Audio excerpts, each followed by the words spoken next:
தினம்தோறும் விளக்கேற்ற நல்ல எண்ணெய் இதயம் நல்லெண்ணெய்.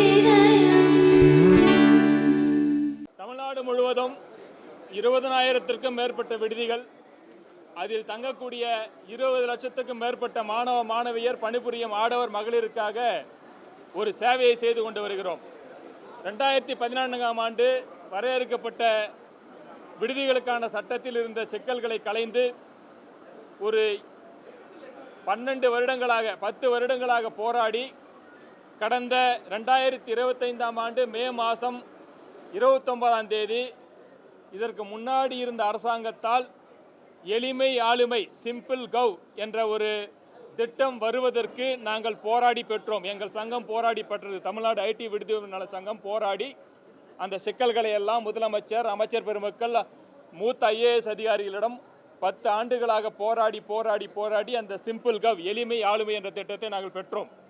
அந்த எளிமை ஆளுமை என்ற திட்டம் வந்த பிறகு நாங்கள் இந்த உரிமங்களை பெறுவதற்கு சுகாதார சான்றிதழ், கட்டிட உரிமை, தீயணைப்புத்துறை சான்று, உணவு தர சான்று போன்றவற்றை நாங்கள் இணையம் வழியாகவே பெறுவதற்கான வழியை சிம்பிள் கவ் என்ற சட்டம் பெற்றுக் கொடுத்தது எங்களுக்கு.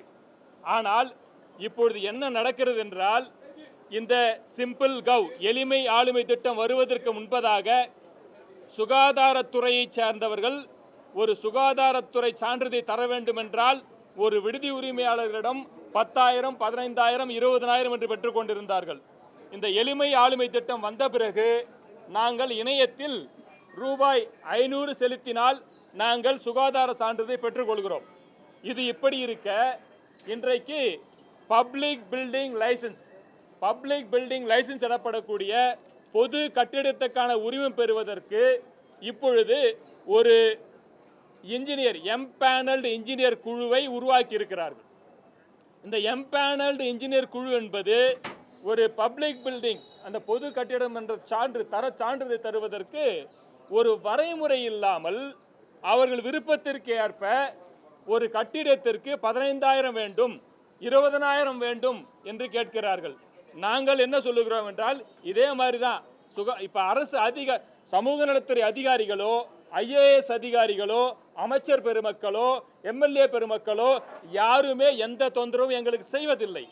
ஆனால் ஒரு அரசாங்கத்தால் நிர்ணயிக்கப்பட்ட ஒரு எம்பேனல்டு இன்ஜினியர்ஸ் அவர்கள் ஒரு தர சான்றிதழை தருவதற்கு ஒரு வரைமுறை இல்லாமல் ஒரு கட்டிடத்திற்கு, ஒரு விடுதி நடத்தும் கட்டிடத்திற்கு எங்களுக்கு 15,000 வேண்டும், 20,000 வேண்டும் என்று கேட்டுக்கொண்டிருக்கிறார்கள்.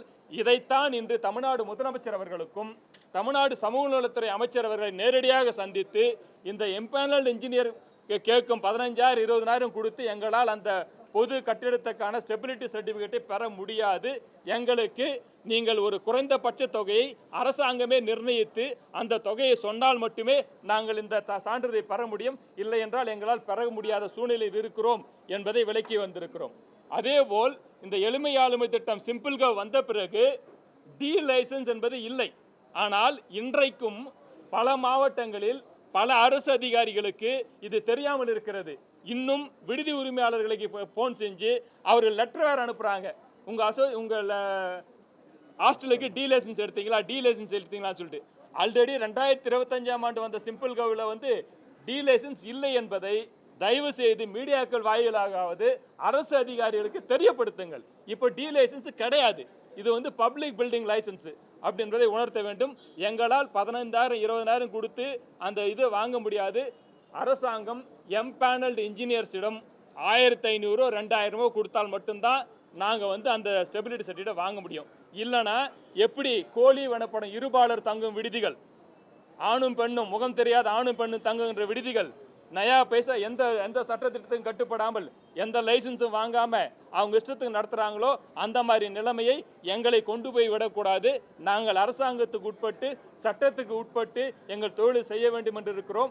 அதனால் தயவு செய்து இந்த எம்பேனல்டு இன்ஜினியர்ஸை குறைந்தபட்ச தொகையை அரசாங்கம் நிர்ணயிக்க வேண்டும் என்று கோரிக்கை விடுக்கிறோம்.